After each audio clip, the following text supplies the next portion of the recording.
Hello बच्चा लोग, क्या हाल चाल, कैसे हैं आप लोग? एकदम मस्त दमकदार। तो मैं आ गया हूं आदित्य आनंद एक और धमाकेदार सा लेक्चर लेके सिलेक्शन एक्सप्रेस में। और आज अपन एक नया स्किल्स डेवलप करेंगे बेटा।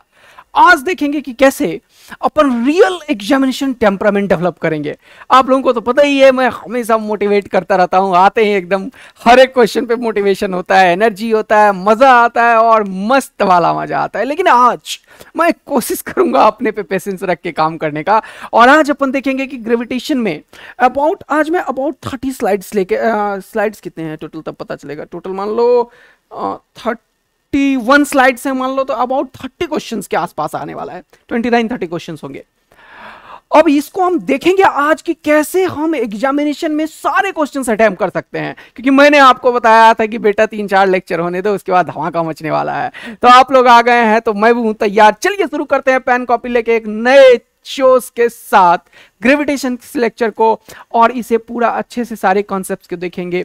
ग्रेविटेशन की जहां तक बात है तो 3-4 टॉपिक से आपके क्वेश्चंस आने वाला है बेटा। पहला तो जी में वेरिएशन से क्वेश्चन आता है। दूसरा मैकेनिकल एनर्जी कंजर्वेशन, जो कि एस्केप वेलोसिटी के डेरिवेशन से है, बहुत ही इंपॉर्टेंट है।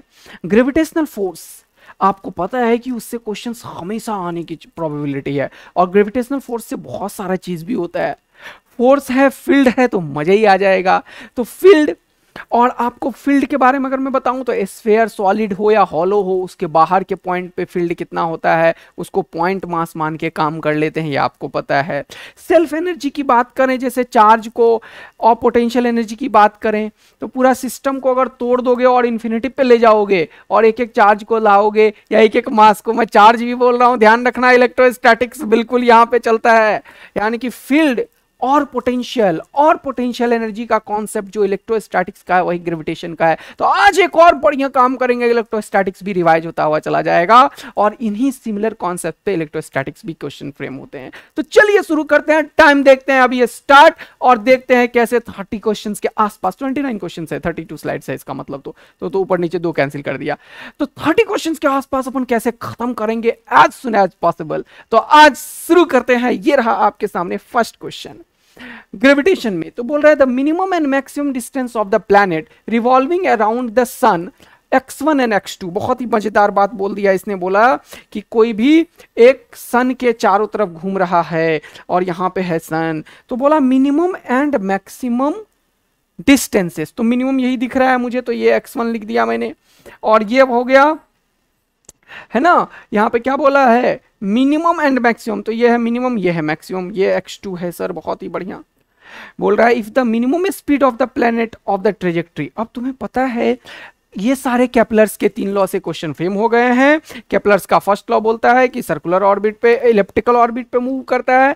सेकंड एरिया के लिए कि एरिया जो शिफ्ट होता है वो क्या होता है बेटा, वो कांस्टेंट होता है और angular momentum divided by L/2m के बराबर होता है। और third, square of the time period is proportional to the cube of semi major axis होता है। लेकिन मोस्ट ऑफ द चीज में सर्कुलर ऑर्बिट होता है तो r3। तो ये केपलर्स के 3 लॉ के ऊपर क्वेश्चन चलता हुआ। और ये वाला चीज आपको पता है कि एरिया स्विफ्ट जो होता है वो कांस्टेंट होता है, इसलिए ये दूर है तो धीरे चलता है, यहां पे मिनिमम चलेगा, है ना, और जो नजदीक है वो मैक्सिमम चलेगा। ये आपको पता है, ये तेजी से भागेगा तभी जो एरिया होगा, और ये दूर ज्यादा है तो धीरे चलेगा। तो ये आपको पता है कि मिनिमम मैक्सिमम का कॉन्सेप्ट है। अब देखिए अब क्या बोल रहा है, द मिनिमम स्पीड, तो मिनिमम स्पीड कहां पे होगा, यहां पे, on it's trajectory is v0, तो ये हो गया v0, बहुत मजा आया। देन इट्स मैक्सिमम स्पीड, तो यहाँ पे हो जाएगा vmax, पता है सर। अब आपको पता है कि टॉर्क जो होगा ये सन के अबाउट, ये ऑलवेज इसी, ये जो ग्रेविटेशनल फोर्स होगा वो सन और इसके बीच में इधर से पास करेगा, यहाँ पे आ जाएगा। सपोज कर लो ये नाचते नाचते तो इधर की तरफ लगेगा, यहाँ पे आ जाएगा तो इधर की तरफ लगेगा, यहाँ पे आ जाएगा तो इधर की तरफ लगेगा, यानी कि यहां पे आ जाएगा, क्या आ जाएगा, ये वाला चीज नाचते नाचते। यानी कि इसके बीच में जो इंटरेक्शन फोर्स है वो ऑलवेज सन से पास करेगा, यानी कि सन के अबाउट फोर्स के पास करने के चलते नेट टॉर्क जो होगा इन सारे फोर्सेस का अबाउट सन वो 0 होगा। तो एंगुलर मोमेंटम सन के अबाउट कंजर्व होगा। तो एंगुलर मोमेंटम हम कंजर्व करा दिए, Li is equal to LF, मजा आया, mvr, तो m लिख दिया हमने, v maximum into x1 is equal to M, ये हो गया v minimum into X maximum x2। हमें निकल गया क्या, ये वाला चीज जो हमें चाहिए, मैक्सिमम वेलोसिटी स्पीड कितना हो चुका है, खपाच खपाच, v naught x2 by x1, v naught x2 by x1। आज मैं मोटिवेशन पे थोड़ा कम और आप लोगों को दिखाता हूं कि कैसे क्वेश्चन टैकल करेंगे अपन एग्जामिनेशन में। फर्स्ट क्वेश्चन रेडी, अगला नेक्स्ट क्वेश्चन बोल रहा है suppose the gravitational force varies inversely as nth power of distances. तो बोल रहा है फोर्स जो है वो क्या है, इनवर्सली प्रोपोर्शनल है nth पावर ऑफ डिस्टेंसेस। तो डिस्टेंस मान लिया r है। ये जो फोर्स है वो कर क्या रहा है वो जरा सोचो। ये प्लेनेट जो है वो सर्कुलर ऑर्बिट में घूम रहा है। अगर कोई भी प्लेनेट सर्कुलर ऑर्बिट में घूम रहा है तो इसका मतलब एक नेट फोर्स सेंटर की तरफ होगा सर्कुलर मोशन में, जो कि mv स्क्वायर बाय आर के बराबर होगा। देखो डायनेमिक्स ऑफ सर्कुलर मोशन का फॉर्मूला है ये, कोई भी चीज सर्कुलर मोशन में तब चलेगा जब net force towards the centre must be equal to mv square by R होगा। तो ये जो फोर्स होगा वही उसे क्या कर रहा होगा, सेंट्रीपिटल फोर्स प्रोवाइड कर रहा होगा mv स्क्वायर बाय आर। मजा आया। ये कांस्टेंट है, mv कांस्टेंट है, तो k बाय m को एक नया कांस्टेंट का नाम दे दिया। ये r ऊपर गया और यहाँ पे n, तो r का पावर 1 माइनस n हो गया। हाँ सर, ये किसके बराबर हुआ, v स्क्वायर के। स्क्वायर उड़ाया तो यहाँ पे एक नया कांस्टेंट हो गया क्योंकि पावर 1/2 आ जाएगा और यहाँ पे भी पावर 1/2 आ जाएगा। यहाँ तक अगर मस्त वाला मजा आ गया तो तगड़ा वाला पहले A2 स्टार का लाइन लगा दो, पहले A2 स्टार एकदम तगड़ा वाला लगा दो, मस्त मजा आया। MMA होना चाहिए लाइन से भैया, MMA। ठीक है ना, ऐसे ही करेंगे तभी टाइम बचेगा, लेकिन दिमाग पूरा फोकस्ड रहेंगे, गलती नहीं होता है। ये कांस्टेंट है, ये कांस्टेंट, एक नया कांस्टेंट आया c, लेकिन स्क्वायर के चलते पावर 1/2, तो एक नया कांस्टेंट c डैश कर दो ना यार। ये r वहां पे 1 आया पावर और यहाँ पे डिनोमिनेटर में है base r same, then power is subtracted 1 minus n हो गया, स्क्वायर उड़ाओगे 1/2 हो गया, वेलोसिटी निकल गया। आपको पता है कि यहाँ पे अगर चक्कर मार रहा है तो टाइम पीरियड क्या होगा बेटे, ये हो जाएगा 2πr, ये टोटल डिस्टेंस है ना, और किस स्पीड से नाच रहा है वो वाला स्पीड, तो डिवाइडेड बाय v, और यहाँ पे आपने निकाल लिया है। अब देखो ये 2π भी एक कांस्टेंट है, उड़ाओ, c डैश भी एक कांस्टेंट है, उड़ाओ। क्यों, क्वेश्चन वालों ने बोला विल प्रोपोर्शनल टू, तो यहाँ पे ये हो जाएगा r का पावर 1 और डिनोमिनेटर में हो जाएगा r का पावर 1 माइनस n/2, और यहाँ पे एक नया कांस्टेंट रख दो। क्या कांस्टेंट, अल्फा। खत्म करो ना यार, जब प्रोपोर्शनल पूछा तो क्यों कांस्टेंट के लिए परेशान हो रहे हो। हाँ सर एकदम बढ़िया। तो ये आंसर हो गया है r का पावर 1 माइनस, प्रोपोर्शनल लिख दिया, अब ये अल्फा नहीं है भाई, ये प्रोपोर्शनल है, 1 माइनस यहाँ पे क्या लिखोगे 1 माइनस n/2। सब बच्चा एकदम पेशेंसली स्पीड कम कर लो, अगर तुम्हें स्पीड ज्यादा लग रहा है, आपके पास ऑप्शन होता है यूट्यूब पे। तो हो जाएगा 2 माइनस 1 कितना हो गया 1, और minus minus plus plus n/2, तो हो गया आंसर क्या, r का पावर 1 प्लस n/2। किधर है, इधर है, बोलो एकदम मजा आ रहा है क्या। नेक्स्ट क्वेश्चन ये रहा आपके सामने। याद रखिएगा एक चीज कि जब भी कभी जीवन में, ये एक कॉन्सेप्ट है, बहुत बार क्वेश्चन आया, देखो 2004 में जेई ने पूछा, लेकिन फिर से पूछा 2021 में क्वेश्चन। देखो देन द टाइम पीरियड अगर पूछता है और बोल रहा है gravitational force varies inversely proportional to nth power, तो टाइम पीरियड जो होगा वो क्या हो जाएगा, r का पावर n+1/2। तुरंत से कैम का हुआ। अगला क्वेश्चन देखिए, बोल रहा है particle is moving with uniform speed along the circumference of a circle of radius r। देखो मजा आया। Under the action of a central fictitious force, रहने दो, ये सेंट्रल फोर्स मतलब सेंटर की तरफ लग रहा है, F which is inversely proportional to r cube। तो फिर से ये बोल दिया F is equal to k by r cube। यहाँ पे n का पावर कितना है पिछले क्वेश्चन की तरह, अरे ये तो वही क्वेश्चन है, k by r का पावर n। यस, n का पावर कितना है, देखो n का वैल्यू कितना है 3, n is equal to 3। तो क्या पूछा है, टाइम पीरियड, तो टाइम पीरियड अभी तुरंत तुमने निकाला, क्या, प्रोपोर्शनल टू r का पावर n+1/2। तो n का वैल्यू 3 + 1 कितना हो गया 2, 3 + 1 4/2 कितना हो गया 2। तो क्या हो गया, r का पावर कौन सा होगा, तुम खुद बताओ, मैं नहीं बता रहा इस बार। अरे सर r² आ गया तुरंत से, बोलो मस्त मजा आया क्या 2021 में? इसीलिए बोलता हूं बेटा, एक क्वेश्चन क्लास नोट्स के बियॉन्ड नहीं जाता है यार। 10 साल से नहीं आया, चिल्ला चिल्ला के बोल दिया, समझ गए हो ना तुम लोग? क्लास नोट्स जल्दी से तैयार होना चाहिए, तब तो मजा आ जाना है। ठीक, अगला क्वेश्चन ये रहा। अगर इस क्वेश्चन में तगड़ा मजा आए तो भैया A2 स्टार और MMA का, समझ ही गए हो, लाइन लगना चाहिए। ये देखो कितना 2020 में एक मजेदार क्वेश्चन। ये क्वेश्चन हमेशा क्लास में हर एक टीचर कराता होगा, मैं तो कराता ही रहता हूं, समझ ही रहे हो। बोल रहा है बॉडी ऑफ मास 2m, देखो ध्यान से, स्प्लिट्स इनटू 4 मासेस, इन सब का सम करो, कितना हुआ? m और m 2m, खुपाच टका टोटल कितना हुआ? 2m। मास कितना था? 2m। ध्यान से सुनना, ध्यान से सुनना, ये चीज मैं हमेशा बोलता हूं।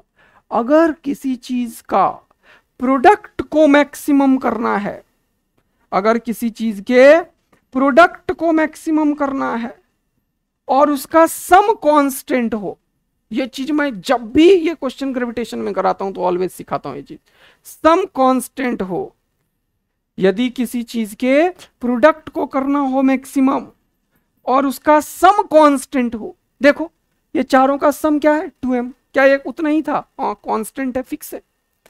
और प्रोडक्ट को करना हो मैक्सिमम, तब हमेशा डिस्ट्रीब्यूशन हाफ हाफ होना चाहिए, हमेशा डिस्ट्रीब्यूशन हाफ हाफ होना चाहिए।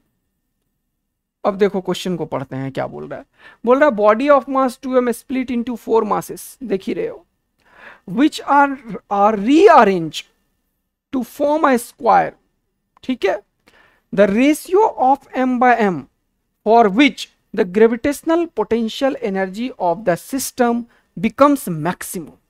किसे मैक्सिमम करना है? ग्रेविटेशनल पोटेंशियल एनर्जी को। कैसे होता है पोटेंशियल एनर्जी? कभी भी तुम पोटेंशियल एनर्जी का अगर एक्सप्रेशन लिखते हो तो क्या लिखते हो? पहला लाया कुछ नहीं होता है वर्क, तो 0 होता है। दूसरा लाया तो इन दोनों के इंटरेक्शन के चलते पोटेंशियल लिखते हो, क्या लिखते हो? GMM by R, ये लिखते हो। फिर इसके बीच में लिखोगे तो फिर से GMM by R, फिर से GMM by R, फिर से GMM by R। तो अगर प्रोडक्ट को करना है क्या? मैक्सिमम, और सम कांस्टेंट हो, तो ऑलवेज हाफ हाफ जब होता है मास का डिस्ट्रीब्यूशन, तब हाफ हाफ जब होता है मास का डिस्ट्रीब्यूशन, तब हमेशा मैक्सिमम मिलता है। तो m और m के बीच का रेशियो क्या होना चाहिए? हाफ हाफ, हाफ हाफ होना चाहिए। कितना होना चाहिए? Half half. मजा आया?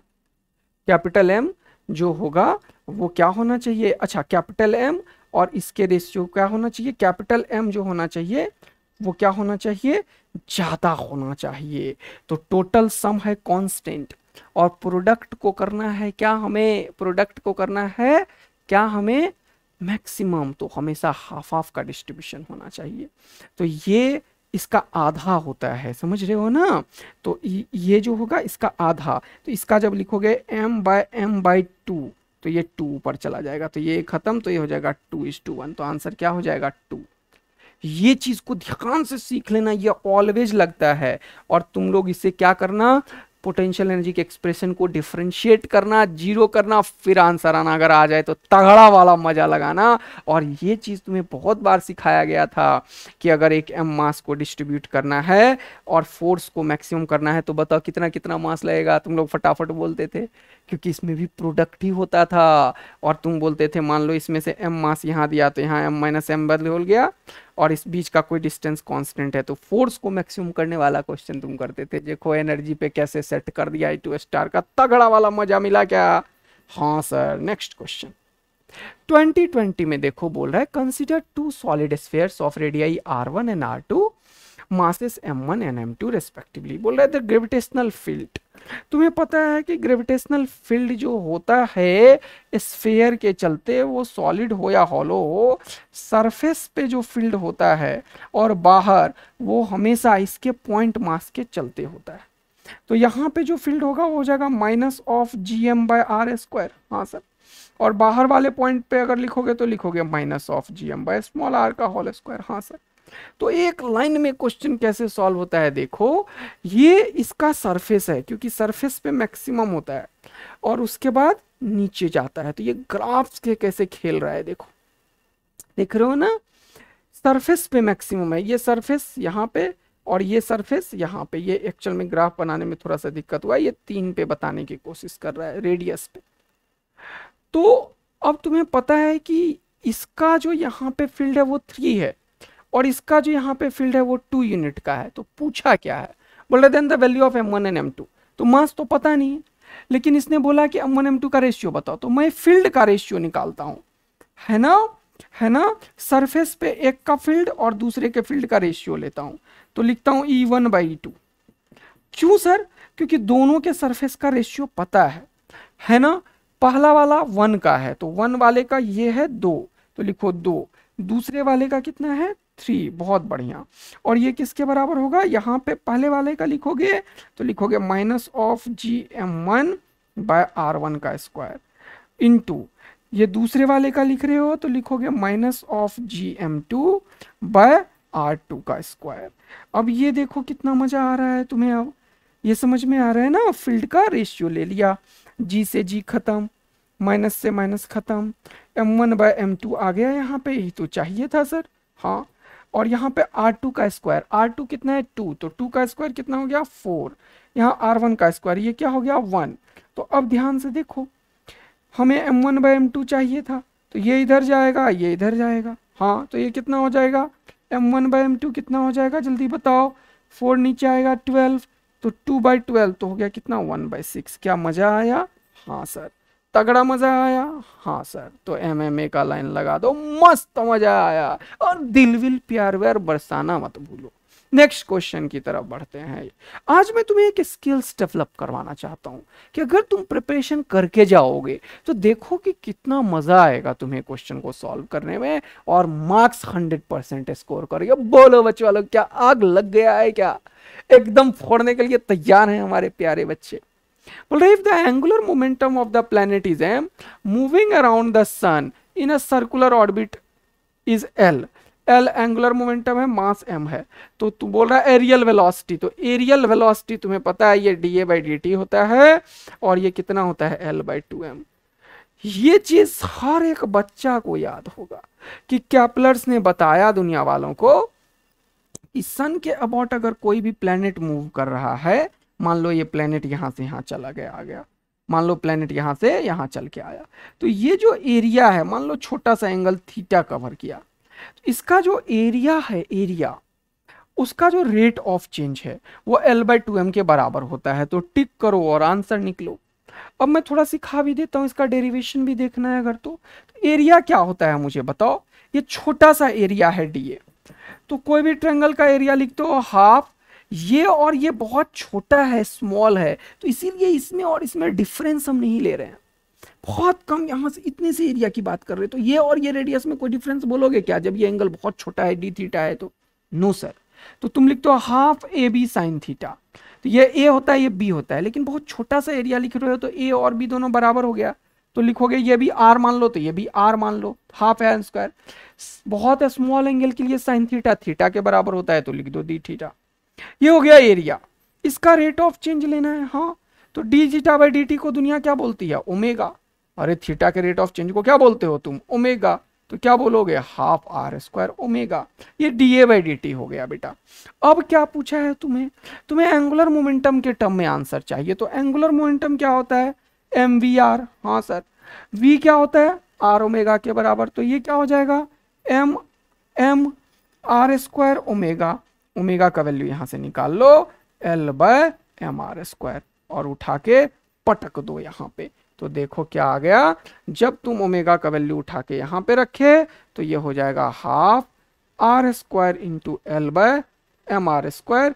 R² खत्म, आंसर आ गया L/2m में। ये एक्स्ट्रा डिराइव किया, देख रहे हो ना कि पेपर में इसकी जरूरत नहीं थी, तो टाइम यहां पे थोड़ा दे रहा हूं मैं, लेकिन जरूरत नहीं है। Yes sir. चलिए नेक्स्ट क्या है, फिर से 2021 में देखो प्लैनेटरी मोशन पे क्वेश्चन बोल रहा है, planet revolving in elliptical orbit a constant velocity. पागल हो गए हो क्या? अभी तुरंत तुमने बोला कि वेलोसिटी जो होता है वो यहाँ पे मैक्सिमम मिनिमम, तो वेलोसिटी कांस्टेंट नहीं होता है। बोल रहा है has the least velocity is when it is nearest to the sun, पाप कर रहा है। सन के जब नजदीक में होता है तो तेजी से चलता है, और सन से दूर होता है तो धीरे चलता है। यही तो अभी सिखाया। बोल रहा है लिस्ट कम है जब नजदीक है, नहीं जब नजदीक है तो तेज है। ये भी गलत गलत बोल रहा है। तो ए और बी तो निकना भी नहीं था। चलो सी पढ़ते हैं। Its areal velocity is directly proportional to the velocity. अरे पाप कर दिया इसने। एरियल वेलोसिटी जो होता है वो डी/dt कांस्टेंट होता है, वेलोसिटी के प्रोपोर्शनल नहीं होता है। यही तो अभी तुरंत सिखाया। तो सी भी गलत हो गया, ए भी गलत हो गया, सी भी गलत हो गया। तो अब डी को पढ़ो। Areal velocity is inversely proportional to velocity. ओ भाई डी भी गलत हो गया, तो कुछ करने की जरूरत नहीं है, ई सही होगा। तो ई पढ़ लो बस तुम। अब ई बोल रहा है to follow a trajectory such that areal velocity is constant. एकदम मजा दिला दिया। और वो किसके बराबर होता है? L/2m के। देखो ज्ञान हो तो कैसे क्वेश्चन एकदम निकलता है मजा ले लेके। नेक्स्ट देखिए बच्चों, ये क्वेश्चन तो मैं 10 साल से लगातार करा रहा हूं, और इसे 5 क्वेश्चन कराता हूं मैं हमेशा, और बोलता भी हूं बच्चों ये आ सकता है। अब ये क्वेश्चन देखो क्या है। बोल रहा है 4 पार्टिकल इच ऑफ मास है moves in a circle of radius r under the action of their mutual gravitational. जो लोग मुझसे प्रयास में पढ़े होंगे पिछले साल, प्रयास जो मैं पढ़ाया था पिछले से पिछले फर्स्ट प्रयास, उसमें ऐसे 5 क्वेश्चन करा के बोला था ऐसा क्वेश्चन आता है। उस साल एक्सेलरेट में भी ये क्वेश्चन करा दिया था मैं। यार बहुत बच्चे होंगे तो बताना कौन कौन थे तुम लोग। कि कोई पार्टिकल है, म्यूचुअल इंटरेक्शन के चलते वो सर्कुलर पाथ पे घूमता रहता है। जैसे मैं एग्जांपल दिया था सन और मून का। मैंने बोला था सन को मून जो है वो अट्रैक्ट कर रखी है और वो उसके चारों तरफ घूमने लगता है। बाकी सारे प्लेनेटरी मोशन की भी बात किया था कि को म्यूचुअल अट्रैक्शन के चलते, जैसे तुम ऐसे बचपन में तुम खेलते थे एकदम स्मूथ सरफेस पे, रस्सी पकड़ लो, रस्सी पकड़ के, स्मूथ जनरली लाइफ में होता नहीं है इसीलिए तुम्हें वो फील नहीं आया। थोड़ा सा भी वेलोसिटी दो, एक आदमी दोनों रस्सी पकड़ लो और थोड़ा सा नाचो तो वो दोनों नाचने लगेगा नाचने लगेगा नाचने लगेगा, ऐसे ऐसे ऐसे। क्यों? क्योंकि म्यूचुअल अट्रैक्शन के चलते क्या होगा, वो उसके चारों तरफ घूमने लगता है। जैसे तुम लोग किसी के म्यूचुअल अट्रैक्शन के चलते उसके चारों तरफ एकदम ट्रेजेक्ट्री में घूमने लगते हो। सही? कितने लोग घूमते हो बताओ तो जरा सा। और मजा आया हो तो A2 स्टार का लाइन लगना चाहिए भाई, और दिल विल प्यार व्यार बरसना चाहिए। तो देखना म्यूचुअल अट्रैक्शन इतना स्ट्रांग होता है समटाइम्स कि बेटा कहानी बन जाती है फिर, और तुम घूमते रह जाओगे फिर कैसे सर्कुलर ऑर्बिट में। और फिर समझ गए हो, आगे नहीं बोलूंगा। ओ भाई हमें तो कम टाइम पे क्वेश्चन सॉल्व करना था, कहाँ फंस गए। चलो चलो चलो। बोल रहे हैं 4 पार्टिकल इच ऑफ मास है moves along a circle of radius R under their action of their mutual gravitational attraction. तो देखो ये इसको बोलेगा चला आजा मेरे पास, ये भी बोलेगा चला आजा मेरे पास, ये भी बोलेगा चला आजा मेरे पास। वैसे सबको बोलेगा। ये इसको बोलेगा चला आजा मेरे पास, आजा मेरे पास, आजा मेरे पास। ये बोलेगा इसे आजा मेरे पास, आजा मेरे पास, आजा मेरे पास। ये बोलेगा इसे आजा मेरे पास, आजा मेरे पास, आजा। कोई भी देखोगे तो सबके ऊपर ये 3 फोर्सेस लग रहे हैं और मासेस सबका बराबर है। ये डिस्टेंस कितना होगा भैया? ये r है, ये r है, तो ये r√2 हो जाएगा सर। हाँ अब देखो ये डिस्टेंस भी सेम है, ये डिस्टेंस भी सेम है, ये भी सेम है, ये भी सेम है। तो इधर का फोर्स अगर F होगा, अगर होगा तो ये भी F ही होगा। बोलो क्यों? क्योंकि दोनों का वैल्यू होगा GMM यानी कि m² बाय r²। r का मतलब r√2 का होल स्क्वायर, तो ये हो जाएगा 2r², है ना। लेकिन इधर का जो फोर्स होगा वो ये r और ये r, ये 2r के फंक्शन में होगा, तो इसको f' मैंने मान लिया। अब तुम्हें पता है कि 2 फोर्स अगर बराबर है और वो इसके ऊपर अगर नेट रिजल्टेंट फोर्स की बात करोगे तो इन दोनों का रिजल्टेंट इधर की तरफ ही होगा। कितना? अगर परपेंडिकुलर है तो f√2 हो जाएगा। हाँ सर। और ये कितना होगा? f'। क्या इसके ऊपर नेट फोर्स सेंटर की तरफ है? हाँ। इन सिमिलर फैशन इसके तरफ भी नेट फोर्स जो होगा वो सेंटर की तरफ होगा, इस पे भी सेंटर की तरफ होगा, इस पे भी सेंटर की तरफ होगा। तो जब भी कभी ऐसा सिस्टम बन जाए कि नेट फोर्स टुवर्ड्स सेंटर आ जाए और सिस्टम सिमेट्रिकल हो, सिमेट्रिकल मतलब सारे मासेस स्क्वायर पे हो या इक्विलेटरल ट्रायंगल पे हो या हेक्सागन पे हो या पेंटागन पे हो या 2 ही हो, सब सर्कुलर पाथ पे घूमता है, ऐसे कोई भी क्वेश्चन आए तो यही कॉन्सेप्ट। तो नेट फोर्स सेंटर की तरफ कितना हो जाएगा? f' plus f√2। बोलो मजा आया। और ये किसे बढ़ाए, ये किसे प्रोवाइड करेगा? mv² बाय आर, आर मतलब जिस सर्कुलर पाथ पे घूम रहा है, ये रेडियस भी आर ही है, देखो निकल गया। पूछा क्या है, द स्पीड मतलब वी, पूछा निकल गया क्या, हाँ सर, बस आंसर है तुम्हारे सामने बेटा। कितना मजा आ रहा है देखो, अगर तुम तगड़ा वाला फील ले रहे हो ना, तब तगड़ा वाला दिल विल प्यार व्यार बरसाना। एफ का वैल्यू कितना हो गया बेटा, जी एम स्क्वायर बाय 2r²। हाँ सर, ये एफ, और इसमें √2 भी लगा दो। हाँ सर, प्लस एफ डैश का वैल्यू के लिए क्या लिखोगे, जी एम स्क्वायर। हाँ सर, और ये दूरी कितनी है, आर प्लस आर, 2r का होल स्क्वायर हो जाएगा 4r²। अब क्या करोगे तुम, अब इसमें से क्या करोगे, क्या करोगे जल्दी से बताओ। अब ये इक्वेशन किसी एक के ऊपर लगा दो, बात बराबर है। इसीलिए मैंने एक ही मास लिया, यहाँ पे बच्चों को डाउट होता है एक ही के ऊपर लगा रहे हो ना नेट फोर्स, इस पे लगाओ या इस पे, ये सब बराबर स्पीड से चलेगा, तभी ये सर्कुलर पाथ पे चलता रहेगा, समझ रहे हो ना। हाँ सर, तो इसीलिए ये m भी बराबर है, तो यहाँ से ये वाला m और ये वाला m निपट गया, क्योंकि मास तो सबका बराबर ही है ना, किसी एक का मास ही तो लिखे हो आप, और ये v का वैल्यू। तो एक और चीज देख लो, ये r अगर यहाँ से लोगे तो ये r और r दोनों में से स्क्वायर खत्म हो जाएगा। हाँ सर, तो ये अब कहानी हो गया सेट, ये v² का वैल्यू निकल रहा है। अब तुम क्या करो, यहाँ पे ये 4 यहाँ पे है तो 4 यहाँ पे भी दे दो, 2 से मल्टीप्लाई, 2 से मल्टीप्लाई, तो ये 2 2 जा 4, 2 2 जा 4, निकाल लो 1/4 बाहर। यहाँ पे क्या बचा बेटा, 2√2। हाँ सर, और यहाँ पे क्या बचा 1, और ऊपर में क्या बचा gm, स्क्वायर को उड़ाओगे तो क्या होगा रूट, तो 1/4 का 1/2 बाहर, तो 1/2 बाहर वाला ये है और ये है, ये है सब है यार, माइनस वाला होगा नहीं, ये होगा नहीं, नीचे √2 + 1 होगा नहीं, तो आंसर ये हो गया, मैच करा लो। ओके, और यहाँ पे एक r भी है तो r भी, तो देखो कितना मजा आएगा बच्चों को ये काम करने में। 1/2 gm/r 2√2 + 1, क्या तुम्हें भी आया, तो तगड़ा वाला आग लगाओ ना बेटवा। ये देखो फिर से 2020 में, find the gravitational force of attraction between ring, okay, and a sphere as shown in the diagram, when where the plane of the ring, ये लाइन इंपॉर्टेंट है यार, पढ़ो जरा सा, the plane of the ring is perpendicular to the line joining the centers। ये ऐसा क्यों बोला, क्योंकि मेरे हाथ में एक रिंग है, हाँ, और यहाँ पे क्या है कि स्फेयर है। ऐसा इसलिए बोला क्योंकि रिंग के चलते इस पे फोर्स पूछा है ना, यही पूछ रहा है। देखो देखो देखो, क्या force of attraction between the ring and sphere. तो तुम्हें पता है कि फोर्स निकालना है तो मास इनटू फील्ड कर दो, है ना यार, जैसे तुम पढ़े थे force is equal to Q into E electrostatics में, तो यहाँ पे ग्रेविटेशनल में क्यू को एम से रिप्लेस कर दो। तो कभी भी अगर इन सारे स्फीयर के चलते कहीं पे निकालना है तो क्या करते हैं, हम स्फीयर को एक पॉइंट मास मान के यहाँ बिठा देते हैं, हाँ सर, और रिंग के चलते इसके एक्सिस पे यहाँ पे निकाल लेते हैं फील्ड।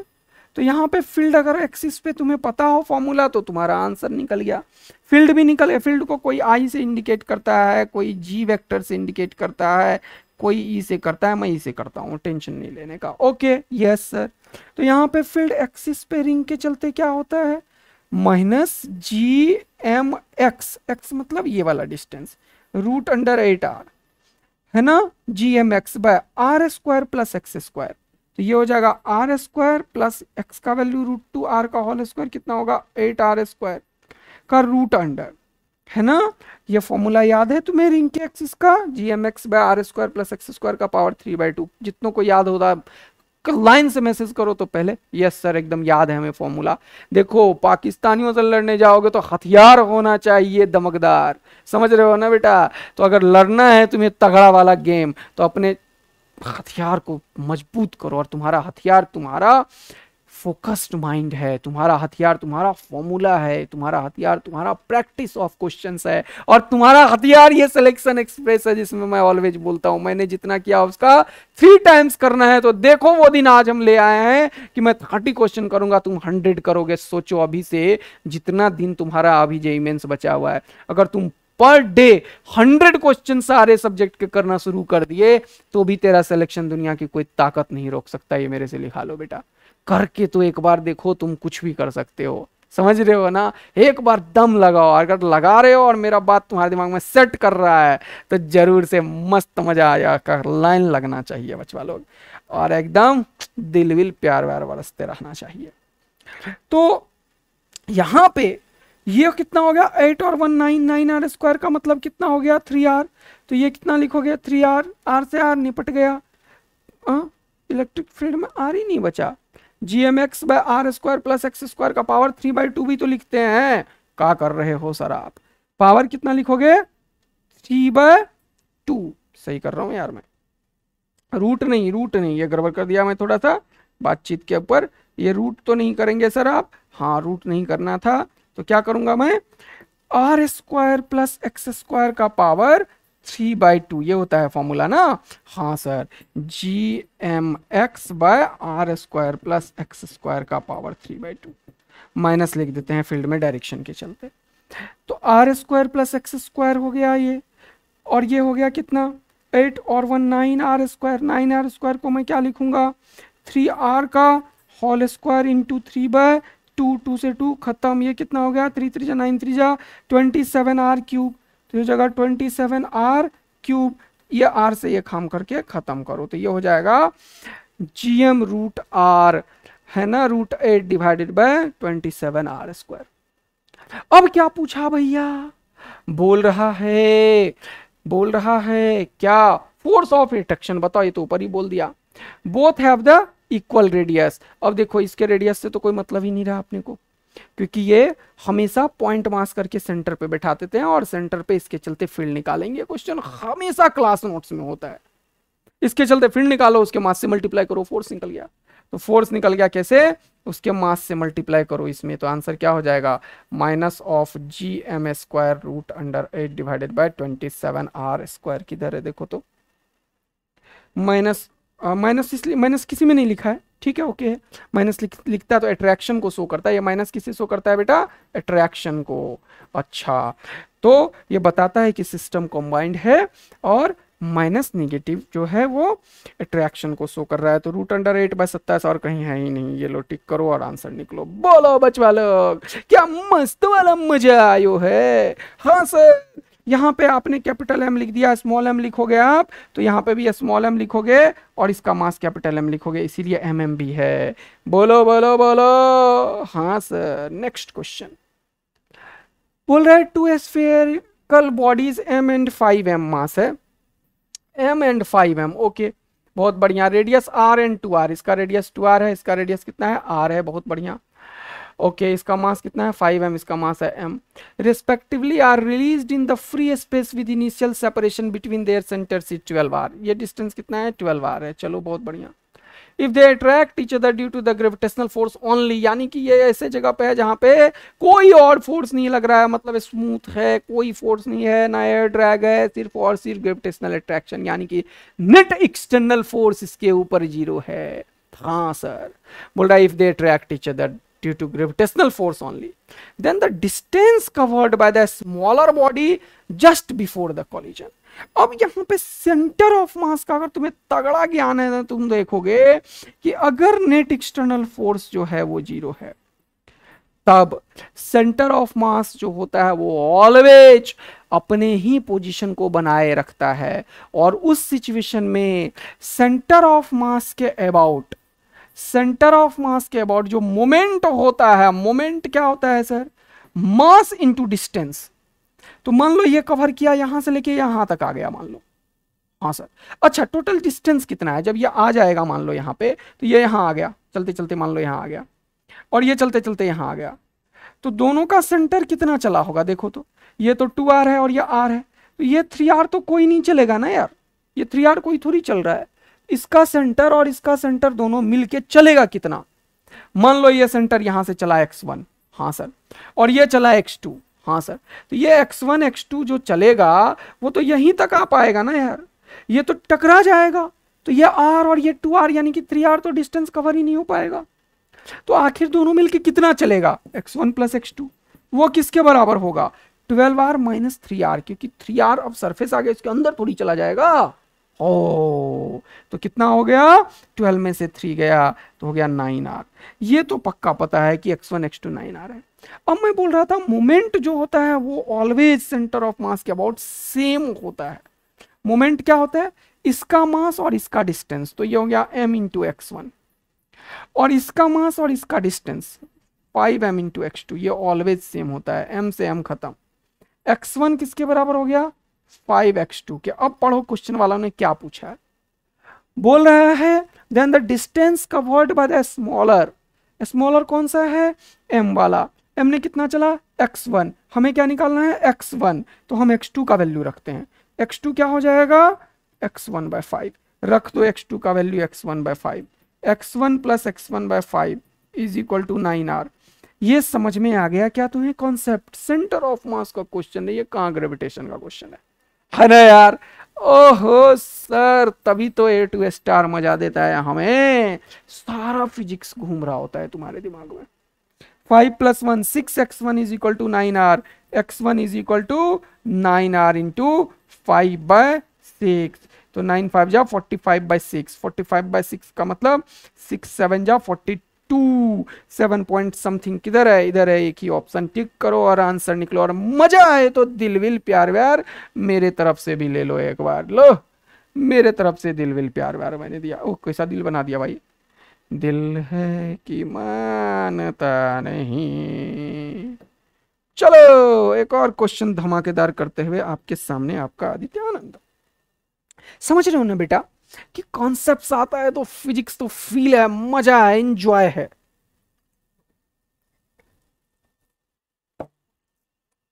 लेकिन दिल में इच्छा फोड़ने का होना चाहिए। नेक्स्ट क्वेश्चन आपके सामने ये रहा, बोले consider a planet of some solar system which has a mass double, okay, एक का मास m, एक का mass 2m, the mass of the earth, ठीक है, mass of the earth me और ये 2me, ठीक है, and density equal to the average density of earth, और डेंसिटी दोनों का बराबर है, डेंसिटी ρ1 इज इक्वल टू ρ2, ठीक है, ये भी बोल दिया।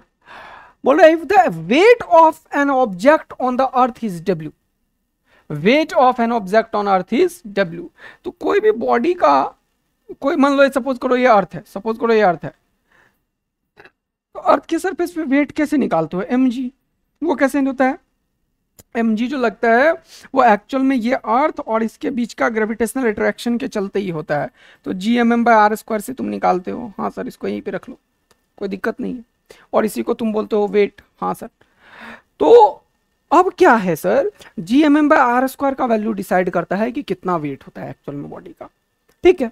बोल रहा है the weight of the same object on the planet will be, और बोल क्या रहा है प्लैनेट का डेंसिटी तो सेम है लेकिन मास जो है डबल है। तो अब यहां पे देखो यार, तुम देखो यहां पे, अब ये जो ऑब्जेक्ट है वो तो यहां पे भी वही ऑब्जेक्ट रखा है और प्लैनेट पे भी वही ऑब्जेक्ट रखेगा, हाँ, लेकिन दूसरा जो निकालोगे तुम w', वो दूसरा प्लैनेट में, हाँ, इसका रेडियस तो हमें पता ही नहीं है, नहीं, ये मास हमें पता है और इसका मास कितना है 2m के बराबर है। तो यहां पे तुम जो लिखोगे वेट वो किसके बराबर लिखोगे, वो mg' लिख देता हूं क्योंकि इसका g अलग होगा कि नया प्लेनेट है। हाँ सर, इसका वैल्यू किसके बराबर होगा gm, ध्यान से रखना, ध्यान से, ये mm नहीं लिखो सर, आप क्या लिखो 2m, हाँ सर, और यहाँ पे m, और यहाँ पे इसका r' का होल स्क्वायर, ये हमें वेट डिसाइड करेगा। ये कॉन्सेप्ट बताना था थोड़ा, इसलिए बताते रहा और कोई मतलब नहीं है। अब इस क्वेश्चन को एकदम नए ही तरीके पे सेट कर दो। हाँ सर, पूछ क्या रहा है कि वेट कितना होगा, ठीक है, तो अब हमें ये देखना है बस कि इसका रेडियस क्या होगा और हमारा काम खत्म है। हाँ सर, तो रेडियस निकालने के लिए इसने बोला कि डेंसिटी बराबर करो। डेंसिटी क्या होता है, मास बाय वॉल्यूम। मास कितना है अर्थ का, इसका मास है me, और इसका वॉल्यूम कितना है, स्फेरिकल होता है 4/3 पाई r³, और इसका हमें नहीं पता है, लेकिन इसका मास कितना है 2me, और इसका लिखोगे 4/3 पाई r'³। यही तो करना था, mass by volume is equal to density. और क्वेश्चन वालों ने बोला अकॉर्डिंग टू क्वेश्चन कि डेंसिटी क्या है, बराबर है। डेंसिटी को क्या किया, बराबर। ओ भाई साहब, खपाच खपाच, टकाक टकाक टकाक टकाक। ओ तो क्या बचा, ये क्या है भैया, r1 यही निकालना है। तो r1 क्यूब जो होगा वो क्या होगा, क्यूब को रोक रखा हूं अभी जान के, ये 2 इंटू r का पावर क्यूब, ये क्यूब को उड़ाओगे तो पावर कितना हो जाएगा 1/3, ये क्या हो जाएगा 2 का पावर 1/3, ये 3 खत्म, क्या हो जाएगा आर, यानी कि आर डैश का स्क्वायर का मतलब क्या, 2 का पावर 1/3 का, अरे बोलो 2 का पावर 1/3 का, बोलो होल स्क्वायर। तो क्या लिखोगे यहाँ पे 2gmm बाय 2 का पावर 2/3 इंटू आर का होल स्क्वायर। ये 2/3 क्यों लिख दिया, क्योंकि ये स्क्वायर था। और इसी को तुम क्या बोले थे, wait. G M by R square को क्या बोले थे, वेट। तो ये क्या हो गया, वेट, हाँ सर। और ये 2 का पावर 1 में से 2/3 कैंसिल करो, तो ये क्या हो गया 2 का पावर 1 माइनस 2/3, और ये इसको दुनिया बोलेगी वेट।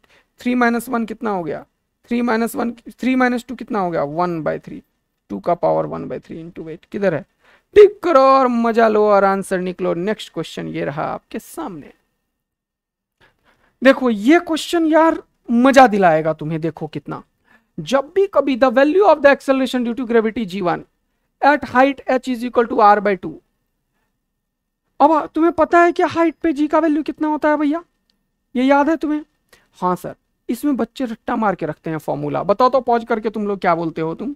लेकिन ये से कभी भी अगर ऐसा क्वेश्चन आता है तो कभी भी ये फॉर्मूला मत लगा दो 1 माइनस 2h/r वाला। ये एजम्पशन वाला फॉर्मूला होता है।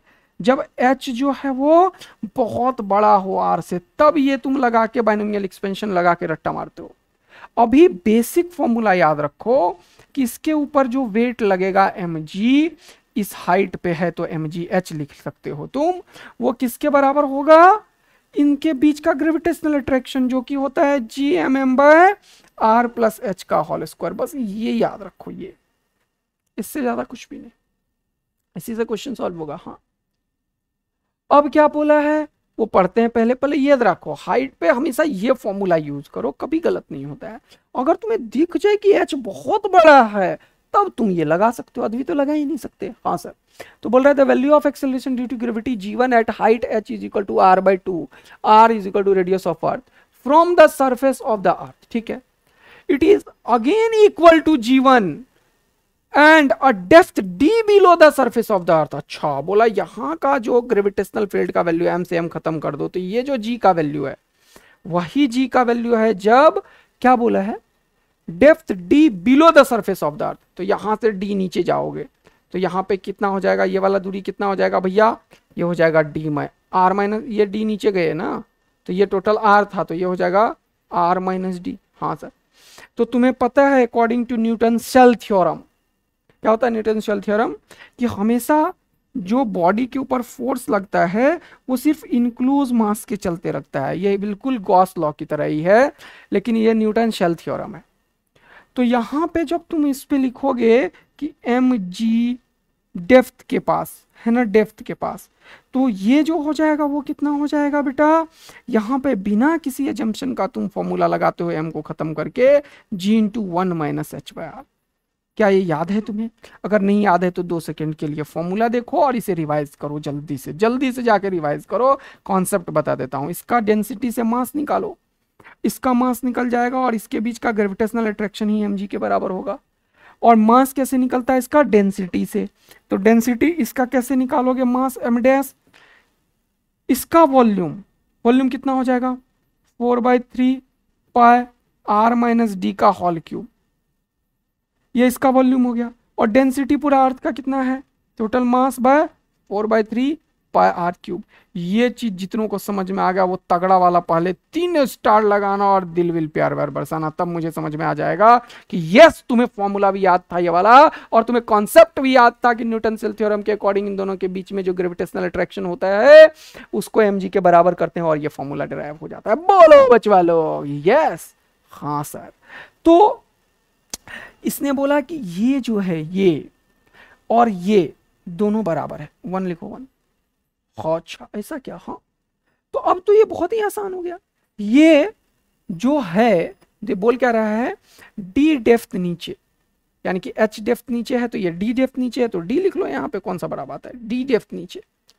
और ये क्या बोल रहा है, यहां पे जो h का वैल्यू है वो r/2 है, तो फॉर्मूला में h का वैल्यू r/2 लिख दो। तो क्या लिखोगे जल्दी से बताओ, ये हो जाएगा gm बाय h का वैल्यू r/2 लिखा, तो ये हो जाएगा 3r/2, तो 2r प्लस आर, 3r/2 का होल स्क्वायर, तो ये क्या हो जाएगा 9r² और ये हो जाएगा 4।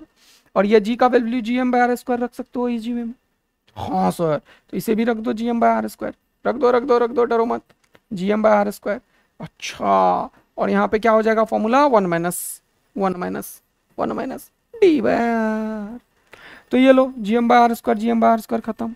तो 4/9 किसके बराबर हो गया 1 माइनस d/r।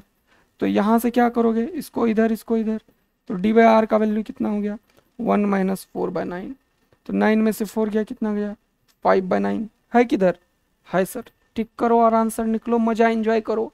2020 से क्वेश्चन से सबक लेके आगे निकला हुआ अगर होता तो 2021 में देखो क्वेश्चन क्या है, बोल रहा है in the reported figure of earth the value of the acceleration due to gravity is same as A and C. ये रहा सी, ये रहा ए। ए का वैल्यू कितना है नहीं बताया, लेकिन सी का वैल्यू 3200 ऊपर है, तो ये बोल दिया कितना, ये बोल दिया कितना r/2। ये लो, अरे ये 6400 है तो 3200 को r/2 ही दुनिया बोलती है ना। h का वैल्यू r/2, मजा आया। अब बोल रहा है but it is smaller than that of its value at point B. तो बी से नीचे यानी कि ये अंदर वाला पॉइंट है, ये बता दिया इनसाइड है, क्योंकि ऊपर में भी कम होता है सरफेस से और नीचे में भी कम होता है सरफेस से। ओहो, फिर बोल रहा है the value of OA is to AB। OA कितना, ये डिस्टेंस बोला निकालो। अच्छा, ये तो अभी की तरह हो गया। हाँ सर, ये तो कितना हो गया भैया, ये अगर ये वाला डिस्टेंस d डिस्टेंस नीचे जाओगे तो ये तो वही हो गया r - d सर। हाँ, और पूछा क्या OA और AB, तो AB कितना हो गया, AB कितना हो गया d AB, और OA कितना हो गया, OA हो गया r - d। अच्छा, तो ये क्वेश्चन वालों ने पूछा OA इज टू AB, यानी कि r - d/d का वैल्यू पूछा। ये लो, क्या ये तुम नहीं कर पाओगे। जब बोल रहा है in the reported figure of earth the value of acceleration due to gravity is same at A and C, तो A का और C का बराबर, ये तो यही कॉन्सेप्ट हो गया सर, यही हो गया सर। A का और C का जब बराबर होता है, A का और C का जब बराबर होता है फील्ड, ओ हो, तो ये जो d/r का वैल्यू होता है वो 5/9 होता है। लेकिन निकालना क्या है भैया, निकालना क्या है भैया, इसको डिवाइड कर दो तो यार r/d - 1 चाहिए। तो d/r का वैल्यू कितना है, d/r का वैल्यू 5/9 है, 5/9 है। तो r/d का वैल्यू कितना है, r/d का वैल्यू कितना है 9/5 है। ये कितना हो गया 9/5 - 1। आंसर कितना हो गया, 9 में से 5 गया, कितना बचा 4/5। अगर यहाँ पे रियल में तुम लोगों ने A2 को महसूस किया होगा कि ये है रियल में A2 सर, कि हम प्रैक्टिस इस तरीके से करते हैं कि हमारा स्पीड बढ़ जाता है अगर चीजें ध्यान रहती है तो, और कॉन्सेप्ट भी हमें वैसे ही तगड़ा आ रहा होता है। तो 4/5 टिक करो, इसने बोला x इज टू y, तो आंसर क्या हो जाएगा 4। मजा लो और आगे बढ़ो। नेक्स्ट क्वेश्चन आपके सामने बोला body weighs 49 newton on spring balance at north pole. बहुत मजा आया। यह है इक्वेटर, यह है नॉर्थ पोल। तुम्हें पता है कि रोटेशन के चलते जब कोई भी चेंजेज आता है तो मैं हमेशा इक्वेटर से अगर वैल्यू लेता हूं तो g में जो चेंजेज आता है g डैश होता है g - r ω² × cos² लैम्डा। ये फॉर्मूला याद नहीं है तो याद करो। लैम्डा का वैल्यू इक्वेटर पे मेरे लिए, क्योंकि मैं इक्वेटर से लेता हूं एंगल, ध्यान रखना किसी किसी में बुक में अलग होता है, तब वो इधर से लेता है तो यहाँ साइन हो जाएगा। तो यहाँ पे लैम्डा का वैल्यू कितना हो जाएगा, चिपका हुआ है 0। जब पोल पे जाओगे तो लैम्डा का वैल्यू कितना हो जाएगा, जल्दी से बताओ 90 डिग्री। जब cos 90 का वैल्यू रखोगे तो ये 0 हो जाएगा, यानी कि पोल पे इसीलिए बोलते हैं g का वैल्यू g होता है और मैक्सिमम होता है। और इक्वेटर पे कितना हो जाएगा, इक्वेटर पे अगर g का वैल्यू बोलोगे g एट इक्वेटर तो क्या लिखोगे g - r ω², क्योंकि cos लैम्डा 0 रखने पे 1 पैदा करता है। क्वेश्चन को पढ़ो। बोला नॉर्थ पोल पे 49 है, यानी कि g का वैल्यू ही 49 न्यूटन है, mg का वैल्यू। चलो, बोल रहा है what will be the weight recorded on the same weighing machine if it is shifted to the equator. Equator पे जो mg होगा वो किसके बराबर होगा, mg - r ω²। mg में से कुछ घट रहा है, यानी कि 49 से छोटा होगा आंसर। 49 कभी नहीं होगा, बड़ा कभी नहीं होगा, बड़ा कभी नहीं होगा, छोटा होगा। यदि तगड़ा वाला दिल विल प्यार व्यार बरस पे आया होगा और समझ में आया होगा तो बरसा दो। नेक्स्ट क्वेश्चन ये रहा आपके सामने मेरे प्यारे बेटा लोग। Similar question, a box weighing 196 on the spring balance at North Pole. Its weight recorded on the same balance if it is shifted to the equator is close to. अब इस बार देखो ऑप्शन बहुत क्लोज दिया, 195.66, 195.33, 194.66, 194.33, तो calculation करना पड़ेगा। इसीलिए मैं तुम्हें दिखाना भी चाह रहा हूं कि देखो हमेशा चीजें सेम नहीं रहती है, इसीलिए तुम्हें हर एक तरीके से तैयार करवा रहा हूं। तो कौन सा बड़ा बात है सर, फॉर्मूला लगाएंगे और आंसर की प्राप्ति करेंगे। तो M G dash is equal to क्या लिखेंगे, एम जी, हाँ सर, बोलो बोलो बोलो, इंटू 1 माइनस, अरे बोलो, आर ओमेगा स्क्वायर, हाँ सर। तो यही तो निकालना है, आर का वैल्यू दे रखा है और box weighing 196 newton on the spring balance at north pole, its weight recorded on the same balance if shifted to the equator is close to। g का वैल्यू दे दिया at north pole and radius of the earth। Okay, radius तुम्हें पता ही है, omega का value तुम्हें पता है, mg का वैल्यू तुम्हें पता ही है, कितना 196 न्यूटन लिख दो, 196 न्यूटन। यहाँ पे 1 माइनस आर ओमेगा स्क्वायर का वैल्यू पुट करो, आर का वैल्यू 6400 किलोमीटर को मीटर में, और ओमेगा क्या लिखोगे। ये किसके बारे में बात कर रहा है भाई, किसके बारे में बात कर रहा है, अर्थ का। तो अर्थ कितने देर में टक्कर मार लेती है, 24 घंटे में। तो टाइम पीरियड कितना होता है, 2 पाई बाय ओमेगा, तो ओमेगा क्या हो जाएगा 2 pi by T. Time period कितना होता है 24 आवर, 24 आवर को कैसे लिखोगे 24 आवर इंटू 3600 सेकेंड। तो ये हो गया तुम्हारा किसका वैल्यू, ओमेगा का। यहाँ पुट करो, आर से मल्टीप्लाई करो 196 से, तो कैलकुलेशन करके आंसर आ जाएगा। पक्का डन है। तो ये से भी क्वेश्चंस आएंगे जहां पे थोड़े से कैलकुलेशन की आवश्यकता होती है, इसीलिए मैं ये कैलकुलेशन अभी नहीं कर रहा हूं। आप लोग टिक करके बताइएगा कि मजा जबरदस्त आया है। तो कैलकुलेशन यहाँ पे ये चीज हटा के बोलता हूं डू द कैलकुलेशन। ठीक है बेटा, क्योंकि ये बहुत इंपॉर्टेंट है। कभी कभी क्वेश्चन आसान होता है लेकिन कैलकुलेशन के चलते बच्चे परेशान होते हैं। अगला क्वेश्चन ये रहा आपके सामने, बोल रहा था variation of the acceleration due to gravity G with the distance D from centre of the earth is best represented by. यार बच्चों, तुम्हें अभी जो डेरिवेशन सिखाया वही डेरिवेशन। मान लो यहां से डी डिस्टेंस पे ये है टोटल अर्थ। अब सेंटर से पूछा तो सेंटर से ये डी लो, क्यों परेशान होना है। तो इसका यहां पे जो जी का वैल्यू होगा वो हो जाएगा एम जी, हाँ सर, जो कि किसके बराबर होगा G M dash into M. M dash क्या होगा इसका मास, ये कैसे निकलेगा एम डैश, अभी बताया। पूरा डेंसिटी लो अर्थ का, हाँ सर, कैसे लेंगे, mass by 4/3 pi R cube. हो हाँ सर, और इंटू इसका वॉल्यूम लो, तो ये हो जाएगा 4/3 पाई डी क्यूब। ये और ये खत्म, ये और ये खत्म, ये क्या हो जाएगा M D cube by R cube. बोलो हाँ या ना, यस सर। ये क्या निकाल दिया मैंने, एम डैश का वैल्यू। पूछ क्या रहा है यहाँ पे, जी डैश का वैल्यू बताओ। तो G M dash M by, ये डी का क्या लिखोगे square, G M M by R square. क्योंकि बोला इसने डिस्टेंस कहां से लेना है, from the centre of the earth, तो सेंटर ऑफ द अर्थ से ले लिया मैंने। अरे सर खुपाच करो, जी का वैल्यू निकलता हुआ आपके सामने। जी यहाँ पे लिखो M D cube divided by D square into R cube, और ये से ये खत्म, तो आंसर आ गया G M by R cube. ये सब कांस्टेंट है और यहाँ पे डी ये वेरिएबल है और इस पे ग्राफ है, ये y is equal to M X का ग्राफ स्ट्रेट लाइन होता है सर। स्ट्रेट लाइन किधर है, ये नहीं, ये नहीं, ये नहीं, कौन सा, ये। टिक करो, आगे निकलो, कुछ मत देखो बचवा लोग।